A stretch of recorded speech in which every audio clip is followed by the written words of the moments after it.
Mesdames et messieurs, je vous invite en cet instant à suspendre pour un moment votre confiance absolue dans le sol sous vos pieds et dans l'air qui emplit vos poumons. Regardez autour de vous, les murs de cette pièce, le contact de vos vêtements, la peau de vos mains, tout cela paraît indéniablement tridimensionnel, solide, doté de profondeur et de volume.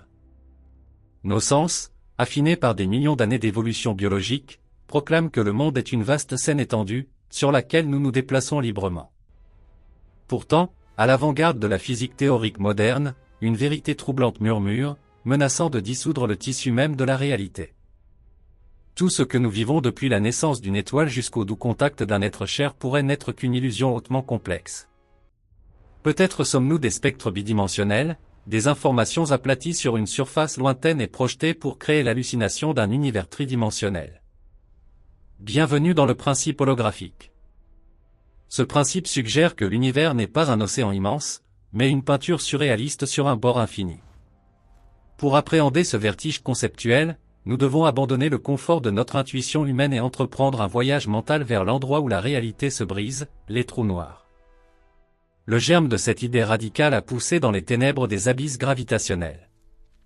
Pendant des décennies, les physiciens ont cru que les trous noirs représentaient le tombeau définitif pour la matière et l'information. Si l'on jetait un encyclopédie dans un trou noir, tout le savoir qu'elle contient disparaîtrait à jamais de l'univers observable, violant ainsi le principe sacré de la mécanique quantique, à savoir la loi de conservation de l'information. Selon les enseignements de la mécanique quantique, l'information ne peut jamais être détruite. Elle peut être mélangée, transformée, rendue méconnaissable, mais elle ne s'évanouit pas. Le conflit entre la gravitation monstrueuse qui engloutit tout et la mécanique quantique qui préserve tout a donné naissance à ce que nous appelons le paradoxe de l'information. Sur ce champ de bataille intellectuelle, le physicien Jacob Bekenstein, suivi plus tard par Stephen Hawking, a découvert une anomalie mathématique qui allait changer la physique à jamais. Ils ont révélé que l'entropie d'un trou noir que l'on peut grossièrement interpréter comme la quantité d'informations cachées en son sein n'est pas proportionnelle à son volume, comme le dicterait le bon sens humain, mais à sa surface. Imaginez cette étrangeté, si l'on remplit une pièce de gaz, la quantité d'informations, les positions et vitesses des molécules croît avec le volume de la pièce. Si l'on double la taille de la pièce, le volume double, et la capacité de stockage aussi. Mais pour les trous noirs, la règle du volume s'effondre. L'information maximale qu'un trou noir peut stocker est déterminée exclusivement par l'aire de l'horizon des événements, cette frontière sphérique d'où rien ne peut s'échapper. Cette découverte mène à une conclusion perturbante: si toute l'information qui tombe dans un trou noir n'est pas stockée dans son intérieur tridimensionnel, mais sur sa surface bidimensionnelle, alors l'intérieur est en un sens superflu. Le volume est une illusion générée par les données gravées sur l'enveloppe. Représentez-vous une boîte de soupe. Habituellement, nous pensons que le contenu de la soupe, le volume, est l'essentiel. Pourtant, la physique des trous noirs indique qu'au niveau fondamental, la soupe n'est rien d'autre qu'une projection holographique de l'étiquette qui entoure la boîte. Toute la complexité tridimensionnelle d'une étoile effondrée, de planètes piégées et de lumière captive est codée bit par bit sur la surface bidimensionnelle de l'horizon des événements, comme des pixels sur un écran sphérique. L'intérieur tridimensionnel n'est qu'un hologramme issu de ces données frontalières. Cependant, le courage intellectuel ne s'est pas arrêté au trou noir. Au milieu des années 1990, les physiciens Leonard Susskind et Gerard Théoft ont osé un saut logique qui a ébranlé les fondements de la cosmologie.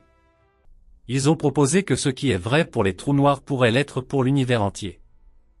Après tout, nous vivons dans un univers doté d'un horizon cosmologique, la limite observable au-delà de laquelle la lumière n'a pas eu le temps de nous atteindre depuis le Big Bang. Si cette logique tient, alors tout ce que nous voyons, les galaxies majestueuses en rotation, les nébuleuses aux couleurs éclatantes et nous-mêmes, est une projection de données stockées sur cet horizon cosmologique distant qui nous encercle. Nous ne sommes pas des acteurs sur une scène. Nous sommes des images projetées sur un écran. La profondeur que nous ressentons, la capacité de nous déplacer en avant, en arrière, à gauche, à droite, en haut et en bas, tout cela pourrait n'être qu'une traduction sensorielle de codes binaires gravés à des milliards d'années-lumière, un phénomène émerge. Cette idée évoque l'allégorie de la caverne de Platon avec une précision mathématique effrayante et résonne d'une ironie philosophique profonde. Platon imaginait des prisonniers enchaînés ne voyant que des ombres sur le mur et croyant que ces ombres étaient la réalité, sans connaître les êtres qui les projetaient. Le principe holographique nous dit que nous sommes ces ombres. La réalité véritable, la source primaire de notre être, réside sur la surface bidimensionnelle qui entoure l'univers.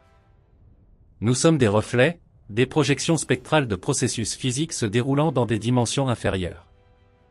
La solidité de la matière n'est que la résolution incroyablement haute d'un hologramme. Pour visualiser l'échelle de cette illusion, nous devons descendre jusqu'au niveau le plus fondamental de la réalité, l'échelle de Planck.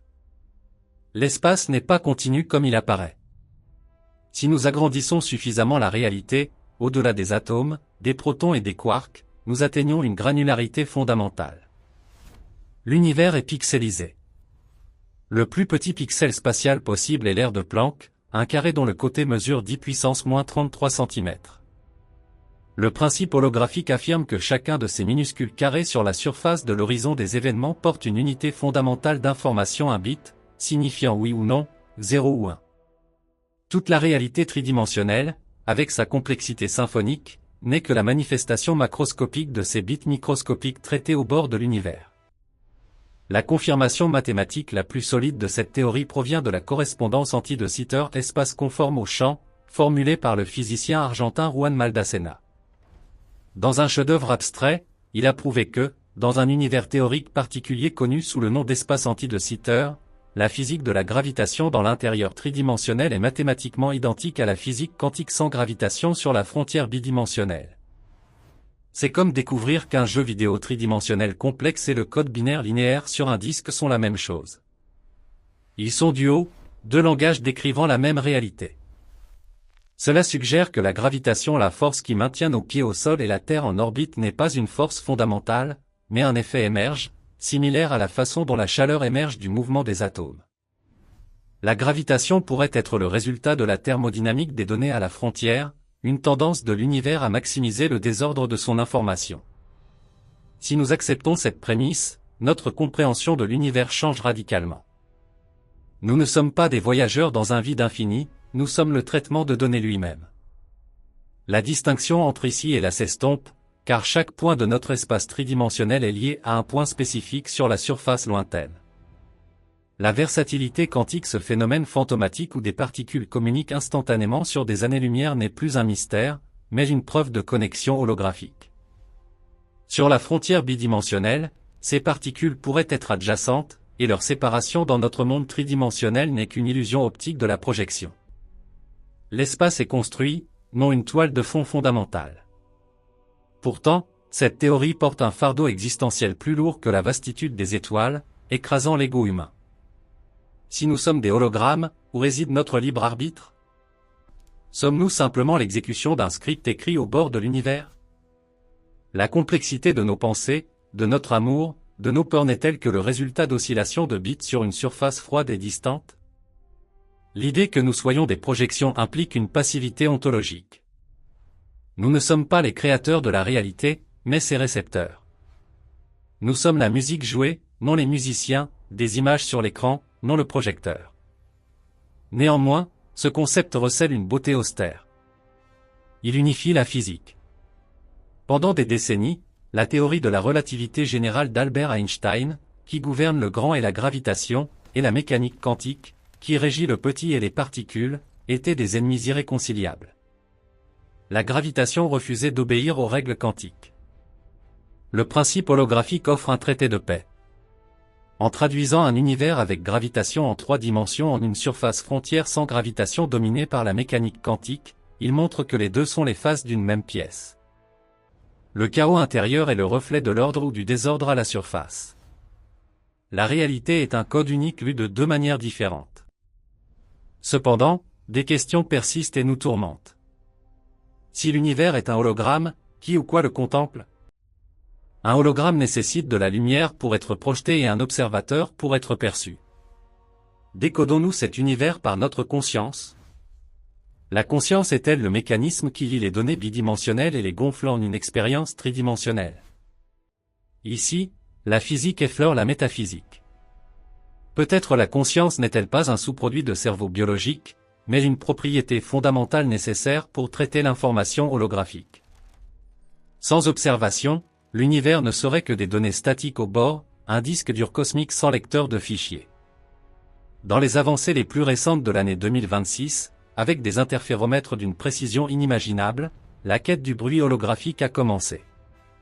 Si l'espace-temps est granuleux comme les pixels d'un écran, nous devrions détecter des fluctuations fondamentales, les limites de la netteté de la réalité. Des expériences comme le holomètre au laboratoire Fermi ont tenté d'écouter ce murmure numérique de l'univers. Les résultats initiaux étaient non concluants, mais la recherche se poursuit avec des détecteurs d'ondes gravitationnelles plus sensibles. Nous palpions les murs de notre prison, cherchons les coutures dans l'arrière-plan, essayons de prouver que la scène est fausse. Imaginez l'ironie ultime, pendant des milliers d'années, nous avons regardé vers le ciel, cherché des dieux, puis des extraterrestres, puis des réponses physiques aux origines de la matière. Et la réponse pourrait être que le ciel n'est pas l'endroit où nous allons, mais la source d'où nous venons, non au sens biologique, mais informationnel. Nous sommes émis depuis l'horizon. Chaque atome de votre corps est la manifestation tridimensionnelle de bits de données fixées au bord de l'univers observable. Vous êtes assis ici et étendu sur des milliards d'années-lumière sur une surface sphérique gigantesque en même temps. La dualité n'est pas seulement théorie, mais votre essence. Vous êtes local et non local. Vous êtes matière et information. La densité de cette révélation est accablante. Elle indique que la réalité est beaucoup plus mince et fragile que nous ne le supposons. Si l'horizon des événements est perturbé, la réalité ici se distordrait elle instantanément. Ou la causalité se transmettrait elle à la vitesse de la lumière du bord vers le centre. Le concept du temps lui-même s'effrite. Sur la frontière holographique, le temps n'existe peut-être pas comme nous le connaissons. Il pourrait n'être qu'une autre coordonnée géométrique dans le code. Passé, présent et futur sont tous écrits simultanément sur la surface, et notre expérience du flux temporel n'est que la lecture séquentielle de ces données. Nous sommes des lecteurs parcourant les lignes d'un livre déjà écrit. De cette perspective, la solidité des montagnes et la profondeur des océans deviennent transparentes. Nous voyons à travers le voile de Maya, comme le disaient les anciens hindous, mais armés maintenant de la mathématique des cordes et de la thermodynamique des trous noirs. L'univers holographique ne nous rend pas moins réels, il redéfinit ce que signifie être réel. Être réel signifie être information. L'essence ultime de l'univers n'est ni particules, ni champs, ni cordes vibrantes, mais des bits. L'univers est, à son cœur le plus profond, un ordinateur quantique géant qui se traite lui-même, et nous sommes des avatars complexes issus de ses calculs sacrés. Plus nous plongeons dans ce voyage, plus nous confrontons la possibilité que notre univers ne soit qu'une des nombreuses tranches informationnelles, un écume de données flottant dans un multivers de possibilités mathématiques. Mais pour l'instant, concentrons-nous sur notre existence projetée.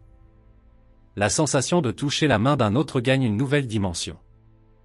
C'est la rencontre de deux flux de données, deux histoires codées au bord infini et se croisant sur la scène illusoire de l'espace tridimensionnel. La connexion va plus profond que la peau, c'est la fusion d'informations à la source. Ainsi, lorsque vous regardez à nouveau le ciel nocturne, vous ne contemplez pas seulement des étoiles lointaines. Vous regardez la surface du miroir où votre vrai être est gravé. L'éclat que vous voyez n'est pas seulement de la lumière voyageant à travers le vide. C'est le reflet du code qui vous crée. Nous sommes véritablement faits de poussière d'étoiles, mais cette poussière est digitale, quantique et éternelle, tant que l'information perdure. L'univers n'est pas un lieu, c'est une projection. Et nous sommes le rêve que l'univers fait de lui-même. Dans ce jeu d'ombre de l'univers, où la matière tangible fond en bits abstraits purs, la physique théorique ne marche plus sur le sol ferme de l'intuition, mais flotte dans le vide vertigineux des mathématiques supérieures. Si nous acceptons que nous soyons des projections, nous devons examiner la structure du projecteur. Nous n'avons pas affaire à une simple métaphore poétique, mais à la structure la plus rigoureuse et la mieux vérifiée de la physique moderne, la correspondance anti-de Sitter espace conforme au champ.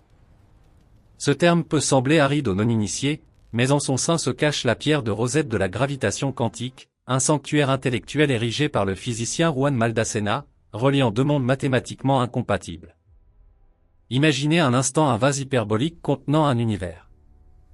L'intérieur de ce vase, le volume, possède 4 dimensions spatiales et est régi par la gravitation, où les trous noirs respirent et les galaxies tournent. Mais la surface qui enveloppe ce vase, la frontière bidimensionnelle, est un domaine plaçant gravitation, gouverné seulement par les lois sauvages de la mécanique quantique.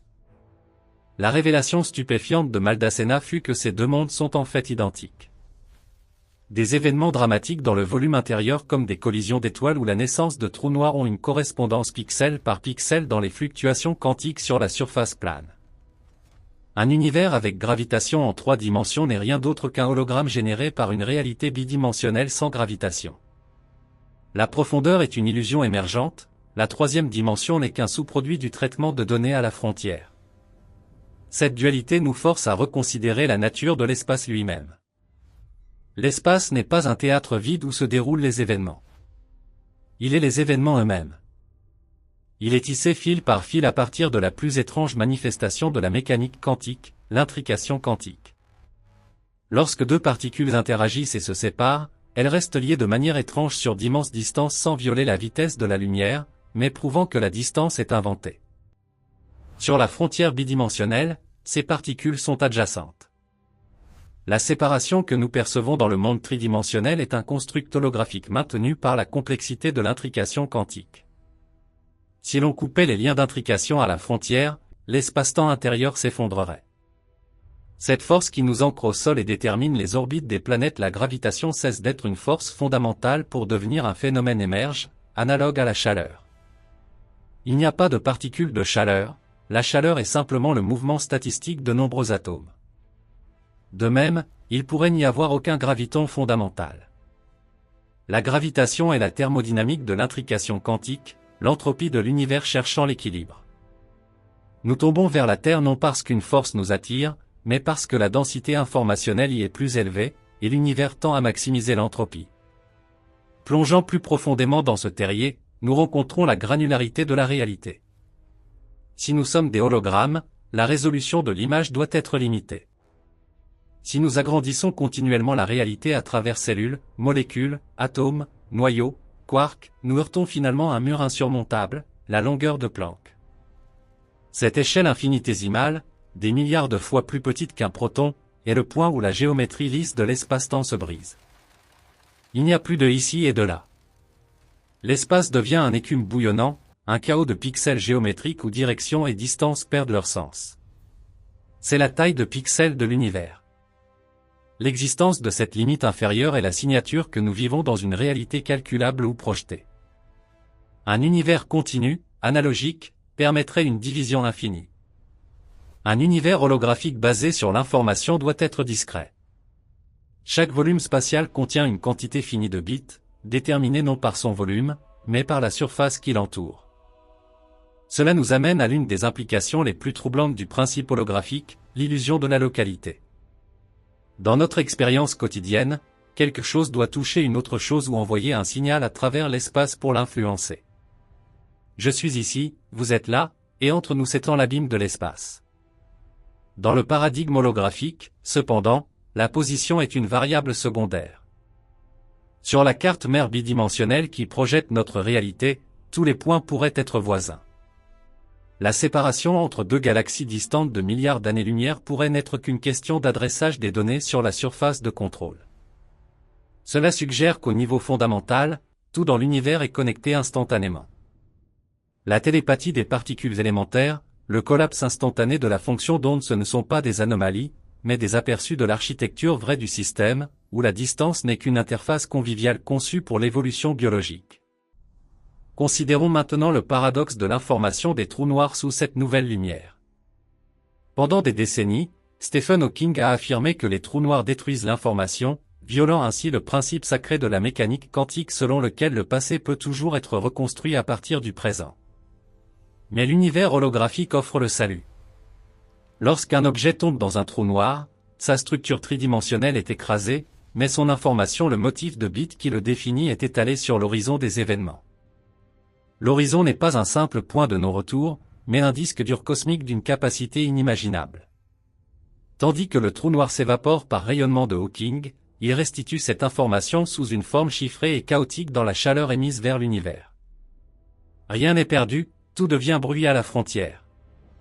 En tant qu'habitants de cet univers, nous pourrions vivre à l'intérieur d'un immense trou noir, et le ciel nocturne que nous voyons, le fond diffus cosmologique, pourrait être l'horizon des événements intérieurs sur lequel notre histoire est enregistrée.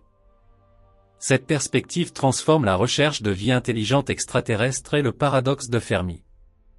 Peut-être cherchons-nous au mauvais endroit ou dans la mauvaise dimension. Si des civilisations avancées comprennent la nature holographique de la réalité, pourquoi gaspilleraient-elles de l'énergie à voyager dans des vaisseaux métalliques à travers la vaste masse illusoire tridimensionnelle? L'intelligence suprême chercherait à manipuler le code source à la frontière. Voyager vers les étoiles serait aussi primitif que hurler sur un écran de cinéma pour changer l'intrigue. Le vrai pouvoir réside dans la salle de projection. Peut-être la silence de l'univers s'explique-t-il par le fait que les civilisations matures ont migré vers la base computationnelle de l'univers, opérant aux frontières de la physique, manipulant directement les qubits quantiques et devenant indistinguables des lois de la nature. Ce que nous appelons matière noire ou énergie noire pourrait dans une spéculation audacieuse être la signature thermique de ces superstructures de traitement d'information, la chaleur résiduelle de civilisations transcendant la matière baryonique. Pourtant, l'esprit humain recule devant cette abstraction froide. Nous ressentons la douleur, l'amour, l'odeur de la pluie, la chaleur du soleil. Comment la richesse de l'expérience subjective les qualia peut-elle émerger de simples zéros et un traité à l'horizon distant? Ici, la physique touche au mysticisme. Si la conscience est une forme de traitement intégré d'information, alors l'univers holographique est l'habitat naturel de l'esprit. Nous ne sommes pas des esprits dans la machine, nous sommes la machine qui rêve. La complexité de notre cerveau est un miroir fractal de la complexité de l'intrication cosmique. Le réseau neuronal qui génère le moi pourrait être isomorphe au réseau de trous de verre microscopiques tissant l'espace-temps. L'analogie fameuse proposée par Maldacena et Susskind pour Einstein-Rosen égale paradoxe Einstein-Podolsky-Rosen suggère que l'intrication quantique et les trous de verre sont la même chose. La connexion entre deux particules intriquées est littéralement un tunnel microscopique à travers la géométrie de l'espace-temps. Si notre cerveau repose sur des effets quantiques, alors notre conscience est physiquement cousue dans la tapisserie fondamentale de l'univers. Penser signifie littéralement remodeler la géométrie de l'espace. Le concept du temps subit également une mutation grotesque et fascinante. Sur la frontière holographique, le temps n'existe peut-être pas de manière linéaire comme nous le percevons. Des théories comme la gravitation quantique à boucle et d'autres approches indiquent que le temps émerge du changement des relations entre bits d'information. L'univers dans sa totalité est statique, un bloc de données éternelles, et ce que nous appelons flux temporel n'est que notre conscience naviguant à travers les corrélations de ce bloc. Le passé n'est pas un pays perdu, c'est une autre adresse de mémoire dans l'hologramme. L'avenir est déjà écrit dans les probabilités de la fonction d'onde universelle. Le sentiment du maintenant est un curseur de lecture errant dans le code.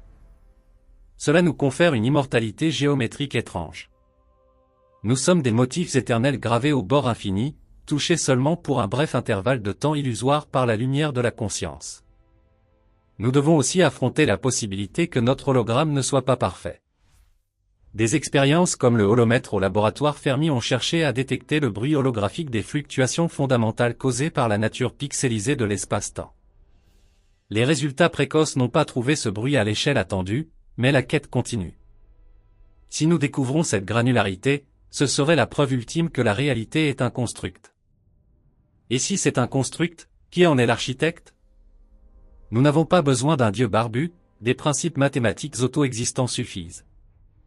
L'univers est un automate cellulaire, un système générant une complexité infinie à partir de règles simples, similaires au jeu de la vie de Conway, mais à une échelle transfinie. Le programmeur n'est pas une entité, mais la nécessité logique de l'être lui-même. Le néant est instable, l'information veut être traitée. L'être est inévitable. En réfléchissant à notre condition de projection, la solitude cosmique prend de nouvelles nuances. Nous ne sommes pas isolés sur des îles de matière séparées par un océan vide, nous sommes tous entrelacés sur la bulle de la surface. La séparation est le grand mensonge de la troisième dimension. Chaque atome de votre corps est lié par un réseau invisible d'intrication à des atomes d'étoiles lointaines et potentiellement à d'autres intelligences. La douleur de la solitude n'est que l'échec à reconnaître l'unité sous-jacente à l'hologramme. Nous sommes ultimement un champ informationnel unique s'expérimentant à travers des billions de perspectives fragmentées. La mort n'est pas la fin d'un programme, mais la réintégration d'un sous-programme dans le système d'exploitation principal. La goutte retourne à l'océan, mais l'océan sait qu'il fut autrefois une goutte. Cette vision est vertigineuse, pourtant elle ne diminue pas la beauté d'un coucher de soleil ou la tendresse d'une étreinte. Au contraire, elle élève ces moments au rang de merveille computationnelle. Qu'un univers de mathématiques pures et froides puisse générer des sensations de chaleur et d'affection est le plus grand des mystères. L'illusion est trop parfaite, trop cohérente dans sa consistance, pour ne pas être vécue avec une révérence absolue. Si nous sommes les ombres sur le mur de la caverne de Platon, alors nous sommes des ombres qui chantent, et ont appris à décrypter la nature du feu qui nous projette. La réalité peut être virtuelle, mais l'expérience est absolue. Ainsi, nous marchons sur une glace mince tendue au-dessus de l'abîme des données. La stabilité du monde est maintenue par le traitement incessant des interactions quantiques. Certains théoriciens spéculent sur la vulnérabilité de cet agencement. L'état de vide de notre univers pourrait être un faux vide stable localement, mais non au minimum absolu d'énergie. À tout moment, une fluctuation quantique quelque part dans l'univers pourrait créer une bulle de vrai vide s'expansant à la vitesse de la lumière, réécrivant les lois de la physique, effaçant la matière que nous connaissons et redémarrant l'hologramme avec de nouveaux paramètres. La fin ne viendrait pas par le feu ou la glace, mais par un message d'erreur fatale et un écran bleu cosmique, suivi d'un nouveau Big Bang, une nouvelle compilation du code. Nous vivons sous l'épée de Damoclès de la métastabilité. Pourtant, jusqu'à ce jour ou jusqu'à ce que l'entropie dissolve la dernière structure de données, notre mission demeure. Décoder. Nous sommes les algorithmes de recherche de l'univers. Chaque découverte scientifique, chaque œuvre d'art est une compression de données, une manière plus efficace de comprendre les motifs sous-jacents. La science est l'ingénierie inverse de l'hologramme. Et lorsque nos télescopes, comme des yeux numériques, scrutent l'obscurité, nous ne voyons pas seulement de la lumière. Nous lisons le code source. L'horizon des événements cosmiques, cette limite ultime d'où même la lumière ne s'échappe pas, est l'écran sur lequel est projeté le film de l'univers. Nous sommes les acteurs, mais aussi l'écran et la lumière. À ce stade de notre connaissance, la distinction entre physique, théorie de l'information et philosophie s'évapore. Au commencement était le verbe, disent les anciennes écritures, mais la physique moderne corrige, au commencement était le bit. Pourtant, le sens est le même. Le fondement de la réalité est linguistique, logique, informationnel. La matière n'est que la façon dont l'information se ressent lorsqu'elle est traitée. La gravitation est la façon dont l'information se connecte. Et la vie? La vie est l'information qui s'éveille et reconnaît qu'elle est information. Devant cette grandeur effrayante, l'ego humain doit capituler non dans le désespoir, mais dans une humilité extatique. Nous ne sommes pas le centre géographique de l'univers, pas fait d'une matière spéciale distincte des pierres ou des étoiles. Nous sommes des motifs transitoires dans un flux de données éternelles. Pourtant, quel motif grandiose! Un motif capable de réfléchir sur ses propres origines.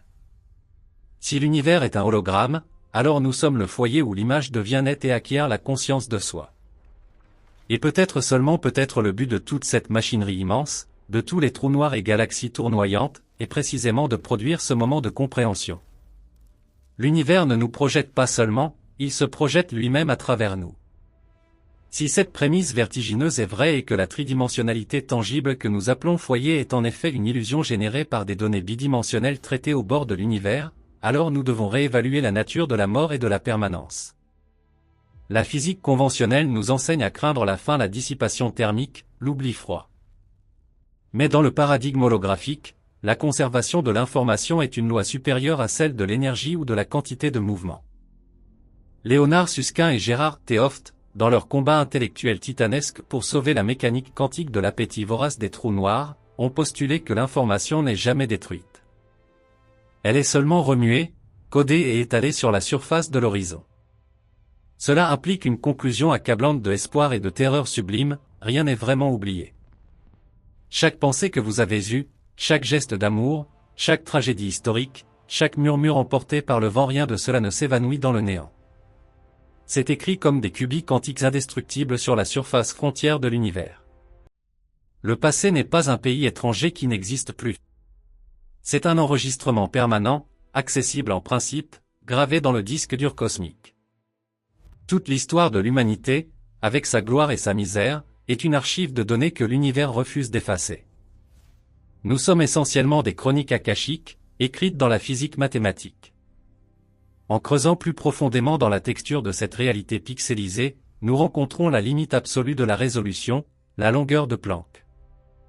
Si nous pouvions agrandir le tissu de l'espace-temps des billions de fois au-delà de la capacité de nos microscopes les plus puissants, la réalité ne se révélerait pas comme un tissu de soie lisse et continu. Elle est granuleuse. L'espace est composé de particules géométriques indivisibles. Ce n'est pas une simple curiosité de mesure. C'est la preuve décisive que nous vivons dans un univers calculable. Un univers continu exigerait une information infinie pour décrire un seul point, ce qui est impossible. Un univers granuleux, pixelisé, est informationnellement fini. Il est traitable. Cela nous oblige à considérer l'hypothèse de la simulation non comme une science-fiction paranoïaque, mais comme une conséquence logique de la physique digitale.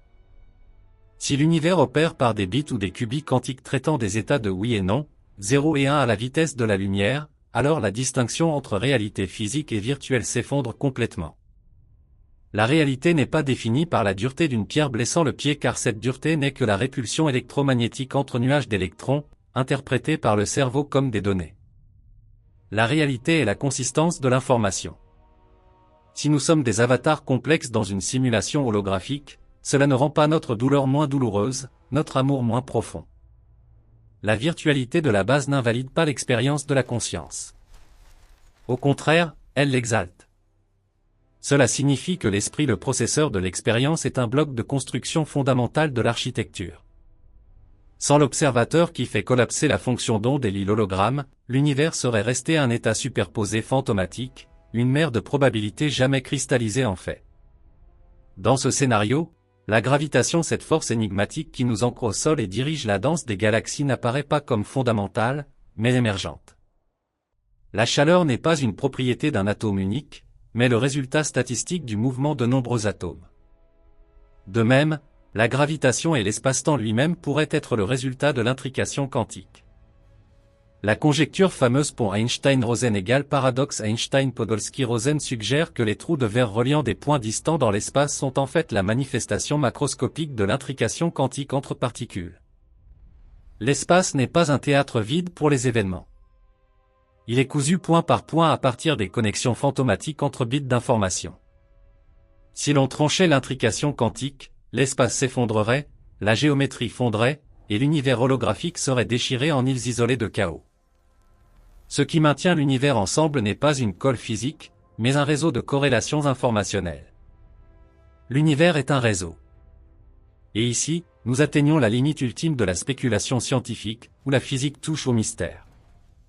Si l'univers est un hologramme, une projection d'une surface lointaine, où se situe cette surface? La réponse de la cosmologie moderne est troublante. Elle pourrait résider dans le futur. Dans un univers dominé par l'énergie noire et s'expansant de manière accélérée, il existe un horizon cosmologique final, la limite maximale que nous pouvons voir ou avec laquelle interagir. Peut-être la projection ne vient-elle pas d'un lieu spatial, mais de la fin du temps. Sommes-nous les ombres que la fin du temps projette sur le présent? Sommes-nous les souvenirs que le futur construit sur lui-même? Cette perspective transforme fondamentalement notre responsabilité éthique et existentielle. Si nous sommes du code dans un programme universel, la qualité de notre code compte. L'entropie est du bruit, du désordre, la perte d'informations utiles. La vie, l'intelligence, la conscience sont des machines locales de réduction massive d'entropie. Notre fonction en tant que processeur conscient dans l'hologramme est de créer du sens. Organiser l'information. Lorsque nous créons de l'art, découvrons des lois scientifiques, aimons et construisons des liens sociaux complexes, nous luttons contre la dégradation des données. Nous affinons la résolution de l'hologramme. Nous transformons le bruit statique du Big Bang en la symphonie complexe de la civilisation. Ne craignez pas la découverte que nous ne soyons que des projections. Le mot « que » est la plus grande erreur de la langue humaine. Un diamant n'est qu'un arrangement de carbone, une cathédrale que des pierres empilées, la symphonie de Beethoven que des vibrations de l'air. La magie réside non dans la substance, mais dans la forme, le motif, l'organisation. Nous sommes le motif le plus complexe que l'univers ait pu générer en 13,8 milliards d'années de traitement incessant. Nous sommes la manière dont l'univers se connaît lui-même. Si l'écran de projection est bidimensionnel, alors notre vie tridimensionnelle est la preuve que le tout est plus grand que la somme de ses parties. La profondeur émerge de la surface. L'âme émerge des données. Contemplez le joyau de la couronne de la physique théorique moderne, découvert par le génial physicien argentin Juan Maldacena, la correspondance anti-de Sitter espace conforme au champ. Elle prouve mathématiquement qu'un univers avec gravitation comme le nôtre est équivalent à un univers frontière sans gravitation, décrit seulement par la théorie des champs quantiques. Ce sont deux dictionnaires décrivant la même réalité. Cela signifie que la dualité est inhérente à l'être. Nous pouvons nous voir comme des objets matériels tombant sous la gravitation, ou comme des champs d'énergie pure flottant infiniment. Les deux descriptions sont vraies. Nous sommes à la fois des êtres périssables de chair et des êtres éternels de lumière. La physique ne nie pas la spiritualité, elle la traduit simplement en langage de géométrie et d'information. Ainsi, lorsque vous regardez le ciel nocturne, vous ne contemplez pas seulement des étoiles lointaines brûlant de l'hydrogène. Vous regardez les pixels de l'immense écran cosmique. Ressentez le vertige de savoir que la vastitude extérieure est, d'une manière indescriptible, le reflet de la complexité en vous. L'horizon des événements n'est pas une prison. C'est un miroir. Et ce que vous voyez dans le miroir, c'est nous-mêmes, agrandis à l'échelle des galaxies. La recherche de vie intelligente extraterrestre, l'exploration des bords de l'univers, la descente dans le monde subatomique, tout cela est en vérité un voyage de connaissance de soi. Nous explorons le code source de notre propre être. Peut-être ne sont-ils pas dehors, ceux qui nous observent. Peut-être y a-t-il un nous universel, une grande conscience fragmentée en milliards de perspectives subjectives, essayant seulement d'assembler le puzzle de sa propre existence. Chaque découverte scientifique est un rappel de qui nous sommes. Chaque acte d'humanité est une correction d'erreur dans le code. Chaque moment d'émerveillement est le système d'exploitation de l'univers fonctionnant sans faille. Ainsi, nous avançons vers une conclusion qui unit la rigueur froide de la science à la chaleur de l'aspiration humaine. L'univers holographique nous explique que la séparation est une illusion. Tout est connecté sur la surface frontière. Moi et vous, la Terre est l'étoile la plus lointaine somme des ondes sur la même surface informationnelle. La mort de la chair n'est que la fin d'une projection locale, mais l'information qui vous constitue votre essence unique, votre motif irréductible retourne au vaste océan de données de l'horizon. Rien n'est perdu. Tout se transforme. Tout est enregistré. Dans cette vision grandiose, la solitude cosmique se dissout. Comment pourrions-nous être seuls si nous sommes faits de la même information qui tisse les nébuleuses? Comment pourrions-nous être insignifiants si l'univers a besoin de nous pour avoir une histoire? Nous sommes les gardiens de la mémoire de l'univers. Nous sommes les yeux par lesquels l'éternité contemple le temps. Et tant qu'il y aura des esprits conscients posant la question de pourquoi nous sommes ici, l'univers aura un but. L'hologramme continue de briller, projetant le drame immense de l'être, jusqu'à ce que le dernier bit soit traité, que la dernière lumière s'éteigne et que le chef-d'œuvre final de la réalité soit achevé. Avec une gratitude éternelle et une révérence profonde envers les intellects gigantesques qui soutiennent cette vision cosmique, Jacob Bekenstein, qui a d'abord reconnu que l'entropie des trous noirs réside sur leur surface et a semé le germe du principe holographique. L'esprit brillant de Stephen Hawking, qui a défié le monde avec le paradoxe de l'information et a illuminé les ténèbres des trous noirs par un rayonnement théorique. Les physiciens Gérard 't Hooft et Léonard Susskind, guerriers de la physique, qui ont défendu la conservation de l'information, formulé le principe holographique et changé pour toujours les concepts d'espace et de réalité. Et Juan Maldacena, qui a lié la gravitation et la mécanique quantique avec la pierre de Rosette mathématique et transformé la philosophie en géométrie précise. Leur dévouement infatigable à la vérité a étendu les horizons de l'esprit humain au-delà des étoiles. Merci. Avec ces mots de profonde gratitude, nous nous tenons face à la réalité froide et belle que l'avant-garde de la physique nous impose. Les chemins tracés par des géants du savoir comme Jacob Bekenstein, Stephen Hawking et Juan Maldacena nous présentent la possibilité vertigineuse que le monde tridimensionnel familier ne soit rien d'autre que les ombres de données écrites sur l'horizon des événements au bord de l'univers. Si notre chair, nos émotions et notre histoire sont tous des ombres de ces données, alors le concept d'individu est renversé de fond en comble. Nous ne sommes pas des êtres isolés, mais inextricablement liés en tant que partie d'une tapisserie d'informations tissée au bord de l'univers. Comme le montre la correspondance anti de Sitter, espace conforme au champ, les mondes avec gravitation et les mondes quantiques sont équivalents, la matière et l'information sont deux faces d'une même médaille, et la mort pourrait n'être pas une extinction, mais une transformation de l'information. Lorsque nous regardons le ciel nocturne, nous ne voyons pas seulement des lumières distantes, nous voyons l'éclat du code source qui nous constitue nous-mêmes. Dans cet univers holographique, la vérité n'existe pas sous une forme visible, mais dans les équations et le flux d'informations derrière. Cette dualité que nous soyons ombre et lumière à la fois est le mystère ultime de l'être. À présent, nous pourrions nous sentir comme ayant perdu le sol ferme, mais c'est aussi une invitation dans l'océan des possibilités infinies. La réalité n'est pas un décor fixe, mais un dialogue incessant d'informations entre nous, observateurs, et l'univers. Avec cette connaissance, nous retournons à l'illusion du quotidien, mais nos yeux seront différents, reconnaissant en tout l'éclat éternel de l'information. C'est le portrait le plus radical et poétique que peint la physique moderne. La vérité réside toujours au-delà de l'horizon des événements. Par ces mots, je conclus ce vaste rapport d'exploration. Pour approfondir cette exploration et stimuler davantage la curiosité, intégrons les connaissances les plus récentes de la physique théorique jusqu'en janvier 2026. Des recherches récentes, comme celle de Mark Van Ramsdonck à l'Université de la Colombie-Britannique, soulignent que l'espace-temps lui-même est tissé à partir de l'intrication quantique. Plus deux régions spatiales sont intriquées, plus elles sont proches en termes de distance espace-temps. Cela implique que la géométrie de l'espace-temps n'est pas déterminée par la distribution de la matière et de l'énergie, mais par le motif d'intrication des degrés de liberté quantique. L'espace-temps n'est donc pas un fond fondamental sur lequel se déroule la physique, mais une propriété émergente d'un réseau sous-jacent d'intrication quantique. Les tests expérimentaux du principe holographique avancent par des méthodes indirectes, car l'échelle de Planck dépasse la technologie actuelle. Les physiciens étudient des systèmes de matière condensée, comme des matériaux électroniques fortement corrélés, qui montrent un comportement quantique complexe et peuvent être modélisés par la correspondance anti de Sitter, espace conforme au champ. Ils y cherchent des signatures holographiques telles que des lois d'échelle universelle ou des corrélations spécifiques. Une autre direction de recherche implique la quête de violations subtiles de l'invariance de Lorentz, une symétrie fondamentale de l'espace-temps. Si l'espace-temps est émerge, il pourrait montrer de légères déviations de la symétrie de Lorentz parfaite à des énergies très élevées. De telles déviations, si détectées, fourniraient une preuve du principe holographique. Les cosmologues explorent également si l'univers primitif, peu après le Big Bang, avait une géométrie similaire à l'espace anti de Sitter, le rendant plus accessible à l'analyse holographique.